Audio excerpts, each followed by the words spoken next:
بہت سے لوگوں کو غسل جنابت اور نہانے کا یعنی عام طور پہ جو ہم بات لیتے ہیں اس کا فرق ہی نہیں پتا. تو جو ڈیلی آپ شاور لیتے ہیں یا بات لیتے ہیں دیٹ از ڈفرنٹ. لیکن جب آپ پاک ہونے کے لیے نہاتے ہیں تو وہ مختلف ہے. روز آپ نہانا بھی اگر سنت کے مطابق کریں تو بہت اچھا ہے, وہ نہانا بھی ثواب بن گیا, وہ ساری ایفرٹ کسی کام لگ گئی کیونکہ آپ سنت کے مطابق ایک کام کریں. لیکن غسل جنابت تو ہوتا ہی نہیں جب تک کہ آپ کلی نہ کریں, ناک میں پانی نہ ڈالیں اور سارے بدن پہ پانی نہ بہائیں. غسل جنابت کا طریقہ. حضرت میمونہ رضی اللہ عنہا بیان کرتی ہیں کہ رسول اللہ صلی اللہ علیہ وسلم نے غسل کا ارادہ فرمایا تو سب سے پہلے دونوں ہاتھ دھوئے. یہ غسل جنابت یعنی ناپاک جب انسان ہو جائے تو اس کے بعد پاک ہونے کے لیے جو غسل کرنا ہے اس کا طریقہ. تو آپ صلی اللہ علیہ وسلم نے سب سے پہلے اپنے ہاتھ دھوئے. ہاتھ کیوں دھوئے؟ کیونکہ باقی کام سب ہاتھوں سے ہی کرتا ہے انسان, تو اگر صفائی کرنے والے ٹول صاف نہیں تو صفائی کہاں ہوگی. پھر شرمگاہ کو دھویا یعنی استنجا کیا.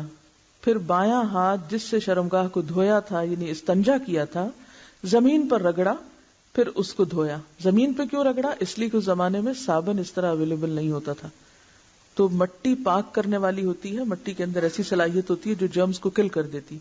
تو اگر آج آپ کے پاس صابن ہے تو اس کے لیے ضروری نہیں کہ آپ مٹی پر ہی ہاتھ رگڑیں کہ اب آپ پریشان ہو کہ ہمارے واش روم میں تو ٹائلز لگی ہوئی ہیں اور مٹی نہیں ہے تو کیا ہمارا غسل نہیں ہوگا, تو اس کا آلٹرنیٹ آپ استعمال کر سکتے ہیں.